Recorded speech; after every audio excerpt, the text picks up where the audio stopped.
Hey, good afternoon, everyone. Thanks again for joining in for Mondays with Mohip. I'm really excited for all of you to be here. Just going to give a few seconds for people to join. Hopefully somebody joins, right? Because I know I took a week off last week. We all enjoyed a great Labor Day, so hopefully that you guys did as well.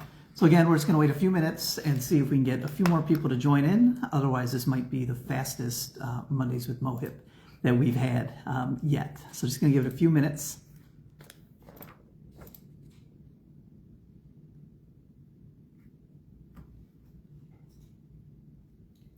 All right, so as we are starting off, I did want to just pause and I want to just address a population of our families here that are maybe going through something.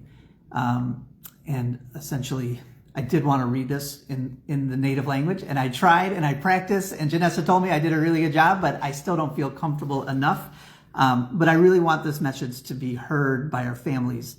And after Janessa reads it in Spanish, I'll read it in English. So I'm going to turn it over to Janessa, my wonderful assistant, who is going to read this message for us. Me gustaría comenzar con un mensaje para los miembros de nuestra comunidad que quizás se sientan inquietos en este momento. Para ayudar a que este mensaje llegue más lejos, leeremos esta declaración en español. Quizás hayan visto reportes de que el gobierno federal planea aumentar la aplicación de las leyes de inmigración en el área de Chicago, con posible presencia de la Guardia Nacional hasta el 30 de septiembre del 2025. Según entiendo, algunas de esas acciones pudieron haber empezado hoy. Aunque este no está directamente relacionado con nuestras escuelas, quiero asegurarles que el Distrito 209 cuenta con políticas firmes para proteger a nuestros estudiantes. Los agentes federales no tienen permiso para entrar a nuestras escuelas a menos que presenten una orden penal válida firmada por un juez federal. Todos los administradores están capacitados en las leyes y en los pasos que debemos seguir para mantener seguros a los estudiantes. Y esta semana estamos llevando a cabo entrenamiento de repaso. Como recordatorio, el Distrito 209 no pregunta a las familias sobre su estatus migratorio, no colabora con agencias federales, incluyendo ICE, no comparte los expedientes de los estudiantes a menos que sea requerido por un orden judicial o con el permiso de los padres o tutores. No permitirá la entrada de ICE ni de otros funcionarios federales en nuestras escuelas sin una orden penal válida. No anticipamos interrupciones en las operaciones escolares. Las familias podrán ver vehículos federales en la zona debido al centro de proceso de ICE en Broadview, pero esto no significa necesariamente que haya nueva actividad de control migratorio. Nuestra máxima prioridad sigue siendo la seguridad y el bienestar de nuestros estudiantes, personal y familias. Las escuelas de Proviso son espacios seguros, acogedores y de apoyo para cada estudiante. Por favor, comuníquese con la administración de su escuela si observa algo preocupante cerca de nuestras áreas. Atentamente, nuestro superintendente de escuelas, Krish Mohip. Thanks, Janessa. So again, I did try. There's no way I was going to be able to do that. I used to be fluent in Spanish a long time ago, but I have lost all of that. But I promise families I am back at it. I'm trying to learn Spanish again, and I will not stop until I get back to where I was. But for those of you that have the same Spanish language skills as me, what Janessa was just saying is that essentially is just letting our families know that, yes, we understand that there may be some immigration activities starting in the city. I hear that maybe it started as early as today. But what I want our families to know, first of all, I'm not going to stay into I'm not getting into the politics of this. What I know as an educator is I don't care, right? If you come to our building, your immigration status is not, we don't check for it, and we don't care. We're here to teach you, and that's all we want to do. Bring us your children, and we will teach them to the best of our abilities, and we're going to ensure that our abilities continue to improve. And so that's the message that we want to make sure. Well, some things from that I want to make sure everyone understands is that, as I mentioned, we do not ask families for their immigration status. We do not partner with the federal agencies, including ICE. We do not share student records with ICE unless it's required by a criminal court order signed by a federal judge. Unless they have that criminal warrant, we will not entertain any type of participation.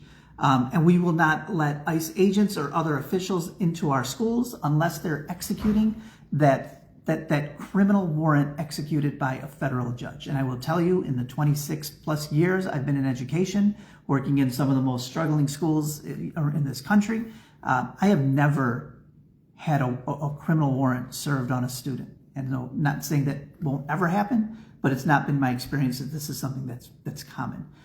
We did just this past week retrain, I should say, all of our administrators on our policies and how we will respond in the event of federal agents trying to come into our buildings, and making sure all of our administrators know exactly what they should do, who they should also be training in their building, like that visitors and the visitors and some of the security staff and that may interact in the initial places. But ultimately what I'm trying to express is that your students are safe here, and that we will do everything we can do to protect them throughout all of this. And then also mention that, just a reminder, that there is a processing center, an ICE processing center in Broadview. So if you do see ICE vehicles or federal agents, it's not necessarily because something is happening here. It could be just the part of the work that they do on an ongoing basis. So I just wanted to start with that, and just ensure that you know our commitment to students and how we are responding to what is happening in our environment right now. Moving on, we're making a few switches. One switch I want to talk to you about is the bag reports. So the bag reports, I feel like I've talked this thing through and through. People know all about the bag reports. There are weekly behavior, attendance, and grades. It was just in cabinet with our principals and central office staff. And we made the decision today that we want to start putting out the bag reports on Monday. We feel like we may get better participation from families checking their emails if we're able to do this on a Monday rather than a Friday, because maybe sometimes Friday afternoon the last thing we're thinking about is school. So we're going to try and switch this up and do this on Monday and see if we get better participation and if it starts having the impact that we would like it to have. I want to provide an update on attendance. We're doing really great with attendance so far. This is something we track every day. There's a dashboard that Aaron Butler says to me every morning and to a few of us, so we could see precisely how many kids showed up, how many students showed up at each of our buildings on any given day. I believe last Wednesday or Thursday we had 100% of our 11th graders at PMSA. That was I don't know if that's ever happened, right? But that's great. But we're also not only looking at daily attendance, we're looking at how we're trending across the year. So right now, our attendance for the year at East is 89%. Our attendance at West is 88.2%. And our attendance at PMSA is 95.8%. So really great numbers. Again, our goal is 95% attendance for the rest of the year, or for the entire year. So as we're doing better than we were doing in the past, it's still not where we need to be. So parents, please help us by making sure your kids are in school. We understand that, sometimes people get sick, but, if they're not sick, whatever we can do, right? Let's try and get our kids to school on a daily basis. And as I was going through the data, there's also a trend that I'm seeing. I'm seeing that on Mondays and Fridays are our lowest attended days, and Wednesdays are our most attended days. Now, that might have something to do with the fact that on Wednesdays we start later. Maybe that's a conversation we want to have for this community. Should we consider having a late start? I don't know. But the data right now is showing me that when the kids are starting later, it is our highest attended day. When I look at the weekly chart, it's almost a V, right? So the Mondays and Fridays are about the same. Our Wednesdays is the highest. I'm not saying it's because of that, but maybe we should explore. But either way, I'm excited that we're still seeing really great attendance. We just need to make sure that we continue this throughout the year. Another update I have for you is I want to welcome a new staff member, Dr. Bahena. Dr. Bahena, Olympia Bahena, comes to us from the Chicago Public Schools. I knew her as one of the very best principals. I believe she was at Talcott. Alcott, I keep forgetting which one. It was the better one. Just kidding if you're out there from either. But she was one of the best high school principals we had, one of the best principals we had in the city. And I'm so excited that we were able to get her here at Proviso. And before she came here, she was elevated from that principalship. And she was actually, for the entire city of Chicago, there was an Office of Language and Culture that works with all of our all of our students that speak different languages, our EL students, ML students. So amazing that she was the number 2 for the entire city, and now she's here with us. And the work that we're having her do is something that she's very good at, and she's really focused on instruction. We have a position called the Instructional Framework Specialist or Director of Instructional Framework. As I've talked to you in the past around this new instructional framework that we're using of the gradual release of responsibility, her sole job is to make sure that we're doing that well and doing it at a high level. And so helping us with training, being in classrooms, going in every day, giving feedback to principals and to central office, working with department chairs, with deans, with assistant principals, everyone. She is there with the focus of making sure that we stay committed to this instructional framework that was built by our teachers last year. And it's the right framework. It's based on research. It's proven to work. Our teachers were able to come in and make sure that it would work for us. And so I'm really excited that Dr. Bahena is here to help us with that. I'm not sure if you were able to make it to the East-West game yesterday, 2 days ago, sorry. It was amazing. I set a goal to just increase attendance from the previous years. Admittedly, I don't know what the attendance was in previous years, but what I'm told is that we did that. We surpassed that. It was amazing to see, the entire east side was filled, the visitor side where the west was completely filled. People were just enjoying themselves. It was a great game. It was a great day. The alumni showed up. I want to thank our alumni, Tyrese and Randy, really coming through, getting the alumni energized about being at this game. But I just want to remind us that it's not about this one game, right? What we need and what has to happen in this community is that we have to show up for the things that matter for us, for our children. We need to be able to show them that we care about them, not just when they're playing football. It has to be for all sports. It needs to be for all activities. Show up, show our kids that we care about them. This is 2 great things that I've seen already happen this school year. The first day when we had almost 200 people show up to line the doors to welcome our kids in. And then this East-West game where over 1,000 people showed up, right? People are excited about our kids. People believe in our kids. I hope you're starting to believe in Proviso, because this can be and will be something that we talk about for a long time, right? We have everything in place to do this right, and we have no expectation of failing. But I do need the community to continue to support us. We have a board meeting tomorrow. Show up, hear what we're talking about. We have back to school night on September 11th. Parents, please come to that. Come meet your teachers. Come find out how you can help your child. Find out all the different ways you can be involved in the school and volunteer for activities and help us.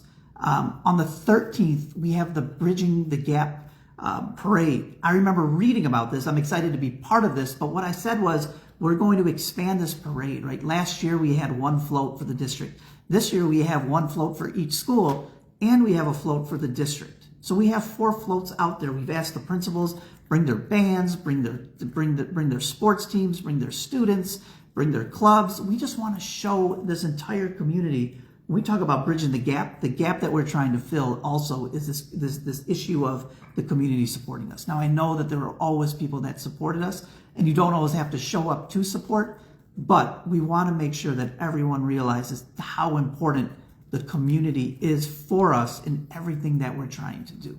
So the Bridging the Gap, it is not our event, but we're working closely with the organizers. We think it's going to be a really great day. We think it's going to be a fun day, and then we're going to end it at East, and there's going to be a vendor fair, and please line the streets, walk with us, show up at East. There's going to be so much that you can do, and I think it's going to be a very exciting day for everyone. This past week, we just had senior night, and we during that time, it was expectations for, what to expect for parents as their students are entering their last year. But also we layered on some expectations, right? If students want to participate in some of these activities, the Great American Night, the luncheons, all of the things that they want to do at the end of the year, we're not just okay with anyone showing up. You have to show as a senior that you were committed to doing the work. So that means not getting into fights. That means showing up for class and not failing your classes. And essentially showing up to school, right? Don't be cutting classes. We understand that you get sick, and people get sick, but also it's those cuts, right? When we talk about those times when they're not in class and it's not excused, those are the times that we're trying to cut down on. And so we've had an issue in the past, and I think that's why you've seen our attendance be lower than it is now. But I think students are realizing it's important to be in class, one, because you need to be in class because you need to learn, but also we're raising the bar of expectations for all of our students. And being in class is just one of the first things. We also, on September 17th, we're having a night, not just for any parent and any student that wants to learn more about advanced placement and dual credit, dual enrollment. We want to make sure everyone understands what possibilities there are for your children, and want to encourage you to, if your child has the abilities, and almost all of our children do, take advantage of those AP classes. Take advantage of those dual enrollment classes and dual credit. The nice thing about AP and dual credit, AP, if you pass the exam, dual credit, if you pass the course, you get college credit, right? Like, as somebody that has to pay for 3 kids to go through college, I'll take all the free credits I can get. So please encourage your children to take these classes, but also know they're really hard. They're very rigorous. So that means as they're in these classes, they're not going to skate by. They're going to have to do college level work. And so as I'm excited about children being in all these classes, we want to make sure that they understand what it takes to pass that class. And that's part of the purpose for the meeting that we're going to have on the 17th for the AP and dual credit night. There's a couple more things and I'll take questions. We have launched a strategic plan. We have launched a strategic planning process yet. I'm getting ahead of myself. We haven't launched it yet. But we're building out this new 5-year plan. And we are trying our best to get as much input as we can from the community. Right now, we've done 14 separate events for our teachers. For our teachers, for our parents, for some students. We're working our way to get to all students. But what we've done is, I've done an in-person meeting at each school. We're going to have virtual meetings as well. I've been at 2 of the schools. I've been at East and West during the lunch periods, taking feedback from kids. We'll be at PMSA in the coming weeks. But then we're also going to hit the road, right? So I've talked to the foundational superintendents about getting dates, to go to them, to hear from the future families. Tell us what it is that you want for your children when they get here. Also interested to know why some families don't bring your kids here. I think I have some ideas about that, but I want to hear specifically from them, because if I don't hear the exact reasons why families are choosing to sending their kids to a different school or a different system, we can't fix it, right? And so my goal, one of many, right, is to try and increase the enrollment back in our district as well. I think we need to be able to show that we have a quality program. It's a safe place where children will be cared for. And if we haven't always done that, that's what we're trying to do now. And it's going to continue to be our commitment. So we also launched surveys. And if you look on the website, you'll see that we have a survey for community members. We have a survey for parents. And when you look at those surveys, it's not just a survey, right? It's not just like you fill out this tool and you never know what happens. I'm using a platform called Thought Exchange. And, I've used Thought Exchange in the past. I think it's a great tool to really engage and spark a conversation. So as you go through the survey questions, there's one question that is a thought, right? So it's this big overarching question, and you get to put your answer in there. And if it's a long answer, it gets summarized down. But essentially, then other people get to see your thought and then rate it. And what that does over time is it starts telling us, and it starts lifting up those thoughts and ideas that the community has that other people actually, other people believe in as well, and helps give us an understanding for, as we're answering this question, what the will of the community is for those areas. Because sometimes I may read something and say, oh man, that's a really great idea. But now I can go and say, well, actually, I might think that's a great idea, but the rest of the community thought this was terrible. So maybe we're not going to put that in the strategic plan. So I'm really excited that we have this new opportunity, this new way to get feedback and give people an opportunity to interact with other people's thoughts and feelings around, in this instance, for strategic planning. And then the last thing I want to talk about is another survey we're doing, and that's for the Proviso West Outdoor Sports Complex. And so, as you know, we've received a $40 million grant from the state of Illinois. We want to make sure this money's not wasted, it's not squandered, that we build with this in the most efficient and effective ways for our tax base, for our community, for our children. But before we do that, we need to make sure that we're providing the sports complex that people want. So I'm excited to see the results of that survey as they come in. And just, again, please, if you haven't done so, please go in and do that. As you're entering in, the first question that's asked is your choice of language, and you could shuffle through about as many languages as there are out there. So it will translate everything. It'll be in the language that's most easiest for you to understand and engage in. And so so even if you type your answers in Spanish, when I get the results, it'll be translated so I can understand it, because clearly I am not Janessa. So with that, I will open this up for any questions. I have Christy here with me today helping me scroll through this. And so Christy, do we have any questions? We have a couple. Connie was wondering if we have any programs or events coming up for grandparents. I think Grandparents Weekend is coming up. I think that's why that's being asked. Connie, I will check. I hope we didn't miss it, because my parents would be pretty upset with me if I did. But I'll find out if we're doing anything for grandparents and historically what we've done for grandparents in our district. But thank you, and I'll follow up with you on it. Next question, somebody was asking, why are Proviso West PMSA students not recognized for their achievements in, I'm guessing, the graduation program? Yeah, I just heard this comment and issue come up today. And so, I did start asking questions about this, and what I'm told is that it's historically has been a decision that's been changed over time. And so it seems like there's been no consistent practice. What I plan to do is talk with people at the district and also talk with our school board and come up with something that we can, that we could all agree to, and then make that the norm and formalize it so it's not changing from year to year. So I don't have an answer as to what this year will be yet. I want to get some feedback, but know that whatever decision we come to this year will be the decision that we hold for years to come. Oh, Tasha just told me Grandparents' Day was yesterday. I am in a lot of trouble with my own parents because they are grandparents to 4 kids and I did nothing for them. So thank you, Tasha. I'm a little bit nervous to call my mom later today. Somebody asked in regard to IEP resources and what we all offer and how effective are they? So I'm not sure what you mean by IEP resources.